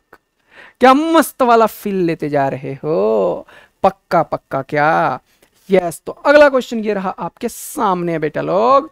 अ मास 50 kg is placed at the centre of uniform spherical shell. ये रहा यूनिफॉर्म स्फेरिकल सेल, यहाँ पे कितना है 50 kg, mass 100 kg and the radius 50 metre. ओहो, ये कितना है 100 और ये कितना है, ये 100 kg और ये कितना है 50 मीटर। चलो, if the gravitational potential at a point 25 metre from the centre is V. देखो कितना मजेदार क्वेश्चन, कितना मजेदार। देखो तुम्हें पता है कि कोई भी हॉलो अगर होता है तो उसके अंदर में पोटेंशियल एवरीवेयर कांस्टेंट होता है, जो सरफेस पे होता है उतना ही होता है। इसके चलते भी यहाँ पे पोटेंशियल होगा और इसके चलते भी यहाँ पे पोटेंशियल होगा, तो दो दो पोटेंशियल होगा। इसके चलते ये आउटसाइड पॉइंट है तो पॉइंट का पोटेंशियल लिखेंगे कितना बेटा, अरे कितना, -gm/r। तो इसके चलते लिखोगे -gm का वैल्यू 50/r का वैल्यू 25। बहुत मजा आया। इसके चलते अंदर में है तो सरफेस का लिखोगे, ये हो जाएगा -gm का वैल्यू 100/r का वैल्यू 50। ये 50 है तो हमेशा बोलता हूं 2 से मल्टीप्लाई करो, 2 से मल्टीप्लाई करके वैसा ही बना लो। ये 50 ये 50 तो ये हो गया 100, ये 100 कितना हो गया 200। तो आंसर क्या हो गया -g × 200 डिवाइडेड बाय 50। आंसर क्या हो गया 4g। क्या तुम्हें मजा आया बच्चों? मजा आया तो टिक करो और आगे निकलो। If one wants to remove all the masses of the earth to infinity, ओ हो, यहाँ का सारा मास को उठा के जब ले जाओगे इन्फिनिटिव तक, या इन्फिनिटिव से मास को ला के ये सिस्टम बनाओगे तो बात बराबर होता है। और किसी भी सिस्टम को बनाने में जो एनर्जी लगता है उसे बोलते हैं सेल्फ एनर्जी। याद करो सेल्फ एनर्जी का कॉन्सेप्ट, शायद ही तुम्हें याद होगा, इलेक्ट्रोस्टैटिक्स में याद रहता है तुम लोगों को, है ना। तो हॉलो स्फेयर और सॉलिड स्फेयर, इसने बोला है solid. All the masses of the earth is treated as a solid sphere. ओहो, break it completely, the amount of energy that needed to supply will be. अरे ये तो सेल्फ एनर्जी का formula हमें याद है, -3/5 gm²/r। और हॉलो का कितना होता है याद है तुम लोगों को यार, gm²/2r। माइनस ही होता है ये दोनों, माइनस इसने ले लिखा तो परेशान मत हो, लेकिन याद रखो फॉर्मूला। देखो सेल्फ एनर्जी अगर याद है तो बच्चों यूं करके आगे जा देगा। और मैं हमेशा बोलता था कि सेल्फ एनर्जी जेई में बहुत बार आया है, ध्यान रखो ध्यान रखो ध्यान रखो बच्चों को। देखो आ गया क्वेश्चन सेल्फ एनर्जी पे। जब सेल्फ एनर्जी का डेरिवेशन करवाते हैं ना टीचर क्लास में, बच्चे बोलते हैं ये कहाँ आएगा भैया, देखो कैसे आ गया। रट्टा मार के रखना, सेल्फ एनर्जी सॉलिड स्फीयर का ये, हॉलो स्फीयर का ये। डेरिवेशन अगर देखोगे तो एक छोटे से मास को लाते हैं पहले एक स्फेरिकल रीजन में, और फिर उसे यहाँ का वर्क डन निकालते हैं और फिर उसे इंटीग्रेट करते हैं 0 से r तक। ये कॉन्सेप्ट होता है। चलिए नेक्स्ट क्वेश्चन सर। बोल रहा है 2 planets have the mass m and 16 m and their radii a and 2a। ठीक है, एक मास है m और दूसरा मास है 16 m। बहुत मजा आया। ओके, इसका रेडियाई कितना है 2a, इसका रेडियस कितना है a। बहुत बढ़िया। बोला the separation between the centres of the planet is 10a। इन दोनों के बीच की दूरी कितना है 10a। बोल रहा है a body of mass m is fired from the surface of the larger planet towards the smaller planet. ठीक है, यहां से एक को फायर किया। ठीक है, अब देखना ध्यान से, towards the smaller planet along the line joining the centres. ठीक है, for the body to be able to reach the surface of the smaller planet। ध्यान से देखना, ये क्वेश्चन बड़ा इंपॉर्टेंट है, जेईई एडवांस लेवल का क्वेश्चन है जो मेंस में आया है। बोले यहां से बताओ मिनिमम, ये मिनिमम इसने ऐड करके क्वेश्चन को तगड़ा बनाया, समझे ना। कितना मिनिमम दे कि वो क्या करे यहां तक आ जाए, तो तुम उतना तक जो जितना तक इसका औकात है खींचने का, यानी कि वो कौन सा औकात है जहां तक फील्ड 0 हो जाए। जिस जगह पे फील्ड 0 होता है वहां तक ये बोलता है चला जा मेरे पास और ये बोलता है चला जा मेरे पास। अगर तुम इसको यहां तक जस्ट पहुंचा दो और थोड़ा सा वो हिल के इधर आ जाए, तब इसका फील्ड इधर डोमिनेट कर रहा है। इधर वाले रीजन को कोई भी चीज ये इधर खींच लेता है, और इधर वाले रीजन में अगर कोई गिरता है तो वो इधर खींच लेता है। मैं बोल रहा हूं अगर ये वाला जहां पे फील्ड 0 है, इसे न्यूट्रल पॉइंट भी बोलते हैं, वहां तक अगर इसे पहुंचा दो तो यह अपने आप यहां आ जाएगा। यहां तक पहुंचाने की ताकत तुम्हें नहीं लगानी पड़ेगी, यह अपने आप आ जाएगा, क्योंकि इसके फील्ड के इन्फ्लुएंस में है ये। यहां पे इसका फील्ड डोमिनेटेड है, इधर इसका फील्ड डोमिनेटेड है। ये कैसे पता सर आपको? क्योंकि मैं बोल रहा हूं ये न्यूट्रल पॉइंट है। यहां पे फील्ड जीरो है, अगर कैसे पता सर फील्ड जीरो होगा, निकाल लो यार। इसके चलते फील्ड इधर की तरफ और इसके चलते फील्ड इधर की तरफ। मान लो ये छोटे वाले से ये वाला डिस्टेंस कितना है, x है, तो बड़े वाले से ये डिस्टेंस कितना होगा, टोटल कितना है 10a। टोटल कितना है सेंटर टू सेंटर 10a। अब सुनना मेरा बात ध्यान से, मेरा बात सुनना ध्यान से। बोल रहा है क्या, a planet have mass m and 16m, their radii a and 2a respectively, the separation between the centers of the planet is 10a. A body of mass m is fired from the surface of the larger planet towards the smaller planet. यहां से तुम्हें फेंकना है, तो इसके centre से ये मान लो x डिस्टेंस पे, और तो इसके सेंटर से कितना हो जाएगा 10a माइनस x डिस्टेंस पे। तो इस पॉइंट पे मैं निकालना चाहता हूं कि कौन सा वैसा पॉइंट है जो न्यूट्रल पॉइंट है। अगर मुझे वो पोजीशन मिल गया तब मैं वहीं तक इसे भेजूंगा, तो वो गारंटी देगा मिनिमम का, और वो यहां तक आएगा और उसके बाद थोड़ा सा ज्यादा होगा। वैसे तो तलवार लेके खड़े हो जाओगे तो मैं बोलूंगा नहीं कि यहीं तक, थोड़ा ज्यादा होगा तो ये थोड़ा सा हिलेगा इधर और ये खींच लेगा फिर, तो वो मिनिमम को इंश्योर करता है। फिर तो मिनिमम के लिए हमें वहां पहुंचाना है जहां पे न्यूट्रल पॉइंट है, उसके बाद ये जस्ट इधर आते ही ये इसको खींच लेगा।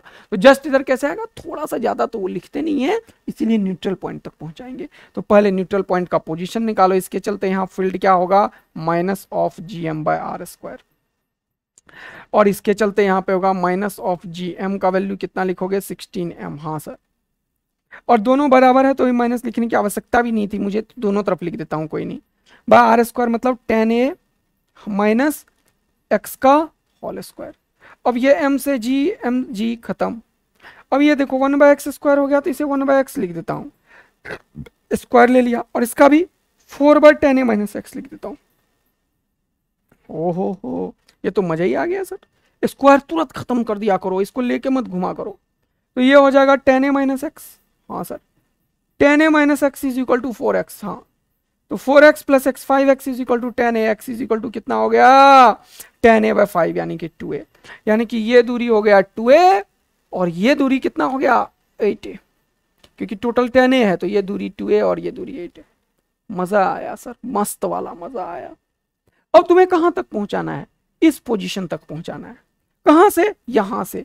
ऐसे जितने भी क्वेश्चंस होते हैं, इसमें स्पीड निकालना है, एनर्जी, उसमें मैकेनिकल एनर्जी कंजर्वेशन प्रिंसिपल लगाते हैं। याद रखना है सैटेलाइट वाले, स्केप वेलोसिटी वाले सारे क्वेश्चन में क्या लगाते हैं, मैकेनिकल एनर्जी कंजर्वेशन। तो ये देखो बेटा कितना मजा आता हुआ हमारे सामने है कि इसमें मैकेनिकल एनर्जी लगाओ और आंसर। तो क्या करा तुमने, ये दूरी निकाल दिया। तो अब तुम्हें यहां तक पहुंचाना है बस, तब वो मिनिमम इंश्योर करेगा जब यहां पे पहुंचाने वाला वेलोसिटी को 0 कर दो।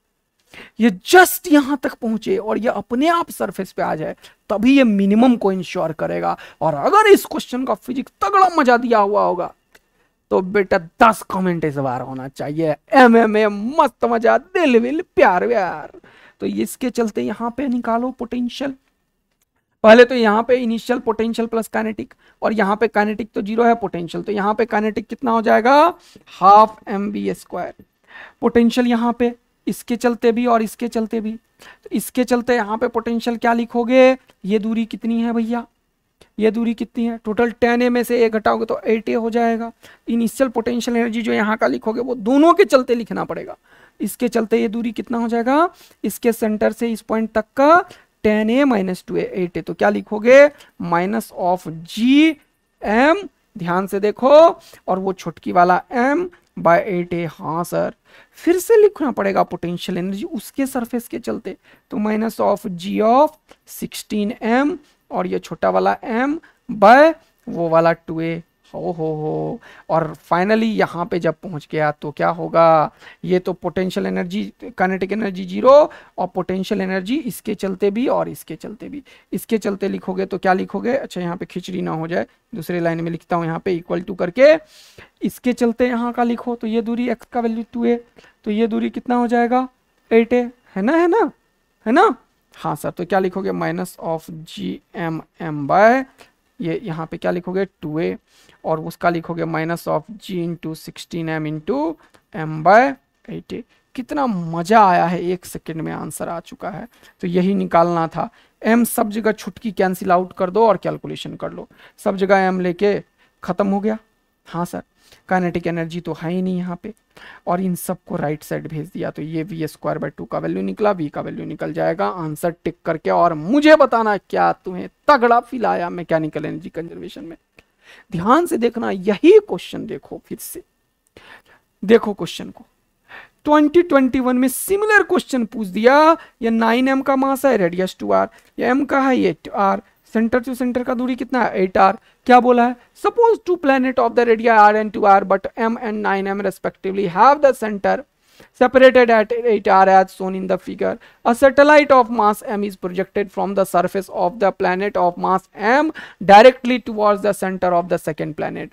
The minimum speed v required the satellite to reach the surface of the second planet is this.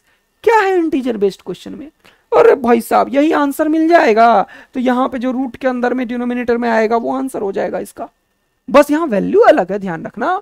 ये तो सेम है लेकिन ये डिस्टेंस 10r नहीं, क्या दिया, मास 16 नहीं देखिए 9m दिया, ये 9m इसलिए दिया ताकि कैंसिल आउट हो जाए। बोलो बच्चों लोग, क्या ये क्वेश्चन तुम फोड़ फाड़ के रख दोगे क्या? अगर ऐसा है तो तगड़ा वाला आग लगाओ जल्दी से और मुझे बता दो यस सर हम बिल्कुल फोड़ फाड़ के रख देंगे। नेक्स्ट क्वेश्चन ये रहा आपके सामने, लिख देता हूं, फोड़ फाड़ के रख दो, फोड़ फाड़ के रख दो। अगर ऐसा है तो बेटा इस बार तो समझ ही रहे हो, दिल बरसना चाहिए। बोल रहे the masses and radii of the earth and moon are m1 r1 and m2 r2। ठीक है, यहां पे मान लो मून है, यहां पे मान लो अर्थ है।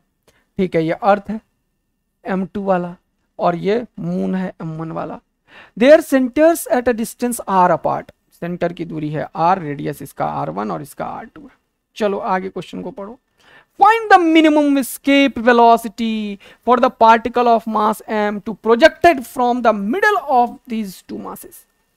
इन दोनों के मिडिल में यानी कि ये दूरी r/2, ये दूरी r/2 से कोई भी एक मास को भेजो लेकिन वो एस्केप कर जाए, मतलब इन्फिनिटी पे पहुंच जाए। इन्फिनिटी पे पहुंच जाए मतलब वहां का पोटेंशियल भी जीरो और पहुंच जाएगा, जस्ट दूसरे फील्ड में पहुंचा दो तो अपने आप खींच लेता है, तो काइनेटिक भी जीरो।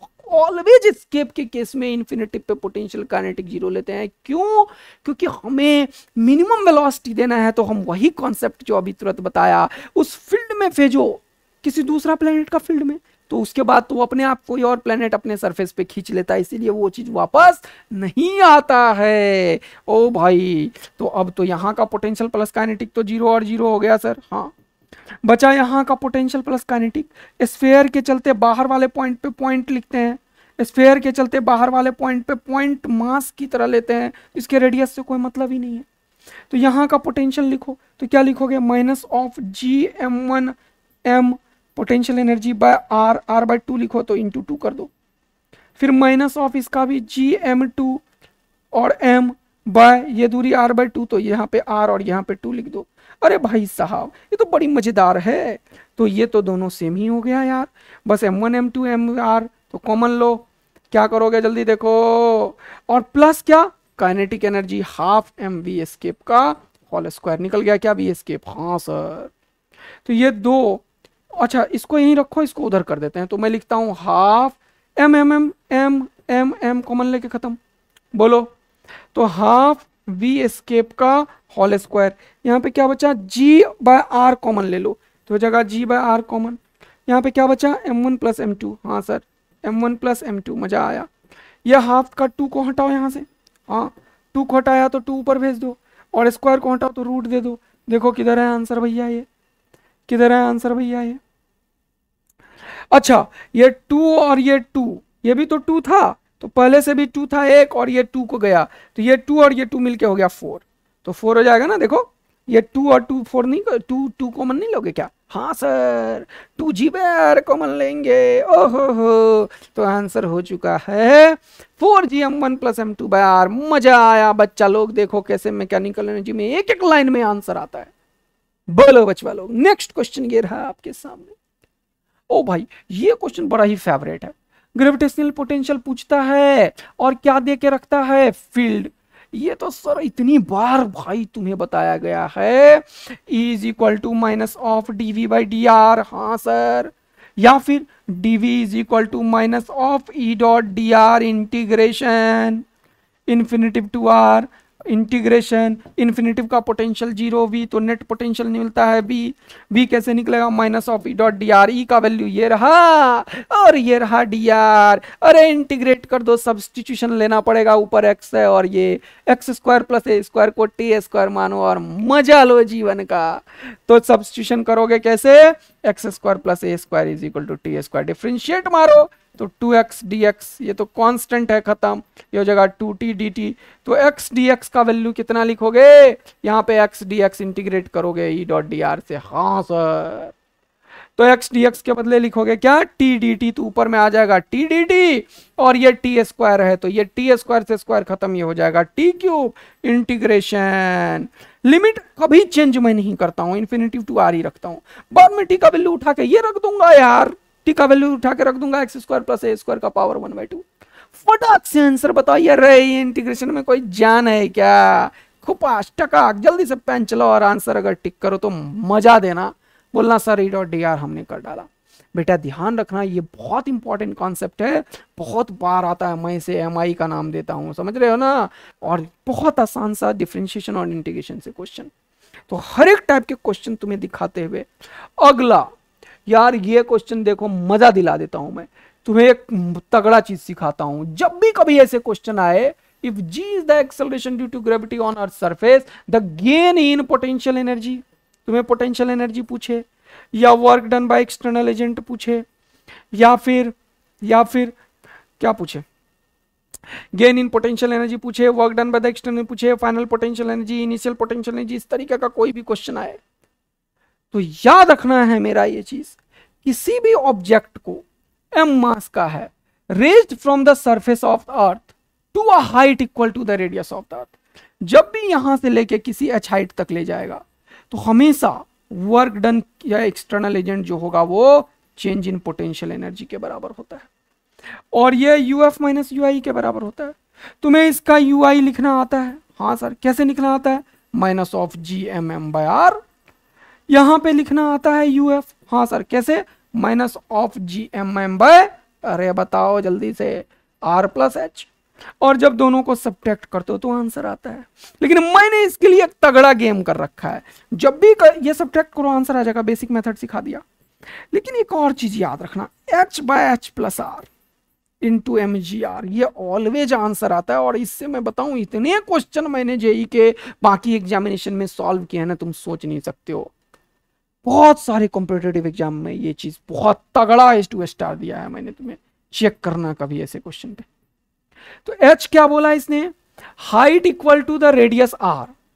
अच्छा अगर सपोज करो कैपिटल जी में आंसर होता तो यार स्मॉल जी का वैल्यू तुम्हें बताया ना कैसे लिखने के लिए, gmm/r स्क्वायर लिखने के लिए, ये mm खत्म, तो स्मॉल जी का वैल्यू क्या होता है, gm/r स्क्वायर, पटक दो जी का वैल्यू, स्मॉल जी का वैल्यू gm/r स्क्वायर, तो कैपिटल जी में आंसर आ जाएगा।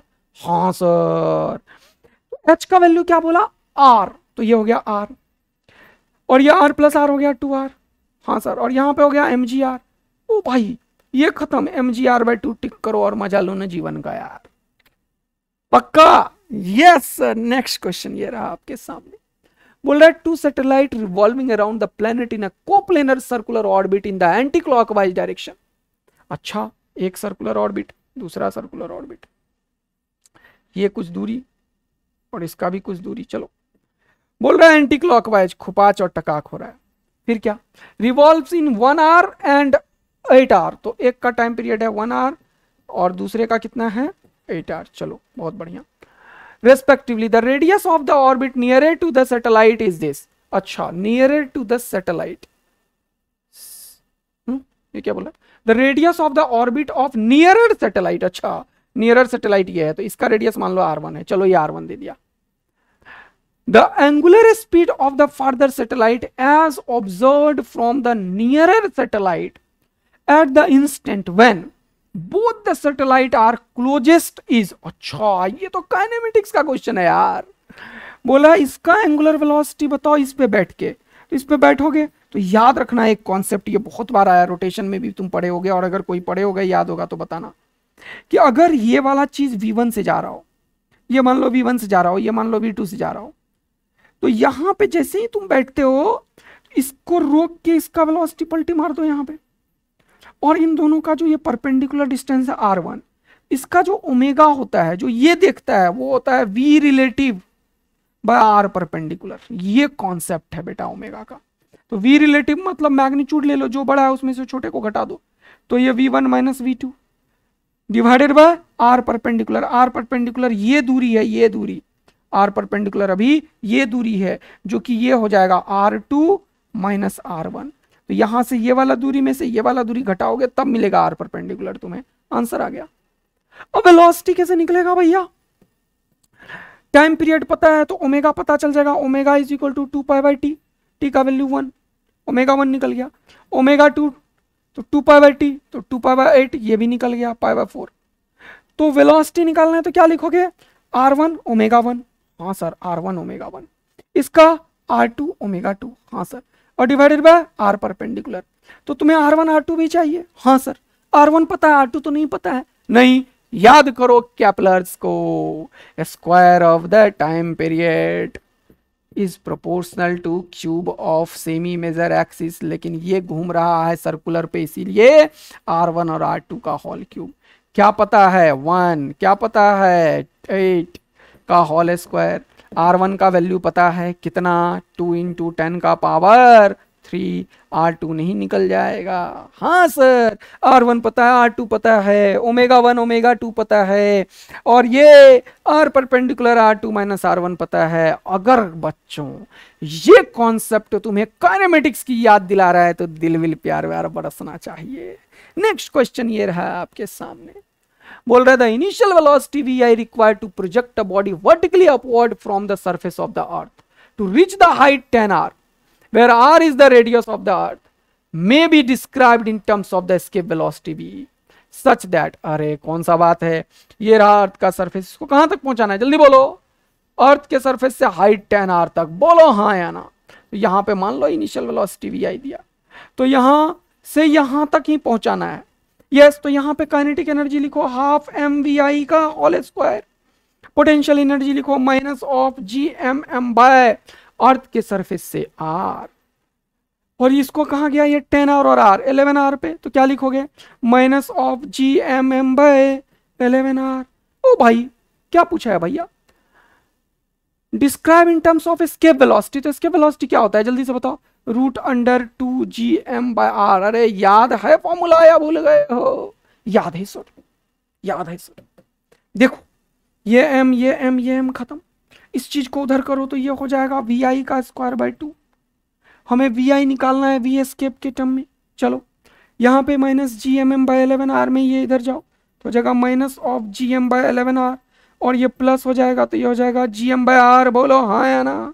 11 से मल्टीप्लाई करो 11 से, ये 11r 11r, 11 में से एक गया बचा 10, ये 2 को उधर ले जाओ हो गया 20, तो ये हो जाएगा 20 gm बाय 11r, और स्क्वायर उड़ाओगे तो रूट, इसको क्या लिखोगे? 10 बाय 11, ये हो जाएगा 2gm बाय r, यहाँ पे भी रूट यहाँ पे भी रूट, तो इसको क्या लिखोगे? v escape. तो आंसर क्या हो गया भैया? आंसर क्या हो गया? Root under 10 by 11 into v escape. तो आंसर क्या पूछा? x बाय y, तो x का वैल्यू कितना हो गया? 10। मजा लो जीवन का तगड़ा वाला। नेक्स्ट क्वेश्चन आज मैं तुम्हें भाई साहब बोले, rocket has to launch from the earth in such a way that it never returns, मतलब एस्केप वेलोसिटी की बात किया। If E is the minimum energy delivered to the rocket launcher, मतलब ये एस्केप वेलोसिटी की बात कर रहा है। What should be the minimum energy that the launcher should have if the same rocket is to be launched from the surface of the moon? अरे तो क्या फर्क पड़ेगा भैया? क्या फर्क पड़ेगा भैया? मास का फर्क पड़ेगा। अरे मून पे जी का फर्क पड़ेगा, हाँ, लेकिन रॉकेट तो सेम ही है और शुरुआत का एनर्जी ई है। बोल रहा है assume density of the earth and the moon is equal and the earth volume is 64 times that of the volume. बताओ, मैकेनिकल एनर्जी कंजर्वेशन का क्वेश्चन है, वॉल्यूम कंजर्व करना है और डेंसिटी का फॉर्मूला लिखना है, मास पर volume is equal to density. कर पाओगे अटेम्प्ट? पक्का? तो एक बार अटेम्प्ट कीजिए इस क्वेश्चन को और मजा ले लीजिए मैकेनिकल एनर्जी का। तो बच्चा लोग मैकेनिकल एनर्जी MECP लगाना है और डेंसिटी का फॉर्मूला लिखना है मास बाय वॉल्यूम। तो ये दोनों चीज का यूज करके ये क्वेश्चन को अगर सॉल्व करोगे तो मजा आएगा मुझे बेटा। तो अब एक बार अटेम्प्ट कीजिए, ये सबको सारा करवा ही दिया मैंने। फिर क्या बोल रहा है, satellite is revolving in a circular orbit of height h from the earth surface, the minimum increase in the orbital velocity. देखो बोल रहा है h is very very lesser than r। तो अगर h बहुत ही छोटा है तो ऑर्बिटल वेलोसिटी √g r लिख देंगे, और इसके वेलोसिटी √2g r लिख देंगे, क्योंकि r प्लस h नहीं लिख रहे हैं। क्यों?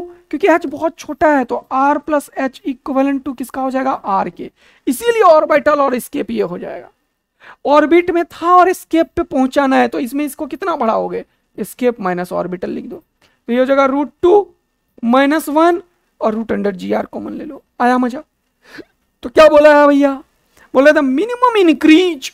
कितना इंक्रीज किया हमने इसको ये पहुंचाने में, इतना इंक्रीज किया, तो √2 - 1 वाला ऑप्शन यही है। टिक करो और आंसर निकलो। आ रहा है समझ में कितना केक वॉक चलता जा रहा है सर ये सही में। चलो, सिमिलर क्वेश्चन 2019 में पूछा, इसीलिए मैंने लिया था। और सिमिलर क्वेश्चन है चीज लेसर देन r, फिर से पूछा minimum increase in the escape required. मैं नहीं बोलूंगा आंसर, अगर 4 टिक करोगे तो समझ जाऊंगा, और आग लगा दोगे तो तगड़ा गेम चल रहा है। बोल रहा है what is the minimum energy required to launch a satellite of mass m from the surface of the planet of mass m and radius r in a circular orbit at an altitude of 2r। ये मजेदार question में तुम्हें mechanical energy ध्यान से लगाना है। बोल रहा है what is the minimum energy required to launch a satellite of mass m from the surface of the planet of mass m and radius r in a circular orbit at an altitude of 2r।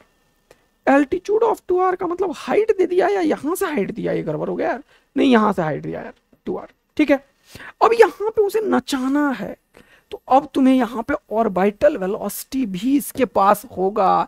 ये infinity पे नहीं भेजा है, 2r पे भेजा है, तो mechanical energy में दम लगेगा। यहां पे तुम लिखोगे -gmm/r प्लस ½ mv मिनिमम का whole square is equal to, जब तुम यहां पहुंचाओगे तो लिखोगे -gmm/3r प्लस ½ mv ऑर्बिटल का होल स्क्वायर। और v ऑर्बिटल का वेलोसिटी का फॉर्मूला होगा √, जल्दी से बता दो, gm/r प्लस h। हाँ सर, बोलो बोलो बोलो, √gm/r। अरे अभी तो बताया √gm/r, √2gm/r। तो ये r प्लस h, तो यहां पे क्या लिखोगे, r प्लस h का वैल्यू 3r लिखोगे। क्या तगड़ा गेम हुआ है। तो v ऑर्बिटल मैंने तुम्हें दे दिया gm/3r। देखो देखो देखो, तो ये रखोगे तो क्या निकलेगा, v मिनिमम। बोलो बच्चा लोग, क्या एकदम मजेदार तरीके से तुमने आज क्वेश्चन को फोड़ा है। अगर बच्चा लोग सही में, मेरे बचवा लोग और बचवी लोग, तगड़ा वाला मजा आएगा, तो दिल विल प्यार बरसाना, और याद रखना कि मेहनत ही सब चीज को आसान बनाता है। और देखना कि ये सारे 30 क्वेश्चन अगर मैंने किया तो ऐसे ही समझ ही गए हो तुम्हें 100 क्वेश्चन करने हैं, और 5 क्वेश्चन 5 यूट्यूब पे जाके कमेंट करने हैं, अगर सही में लेक्चर में मजा आया होगा। थैंक यू बच्चा लोग, लव यू बच्चा लोग। मिलते हैं नेक्स्ट क्लास में इसी जोश एंड एनर्जी के साथ, और बताइएगा जरूर आज का लेक्चर कितना तगड़ा था, और आप लोग के अंदर वो एनर्जी गया है कि नहीं। तो दिल विल प्यार व्यार बरसाइए। मिलते हैं, तब तक के लिए बाय बाय। मस्त रहिए, खुश रहिए और पढ़ाई करते रहिए। बाय बच्चा लोग, लव यू बच्चा लोग।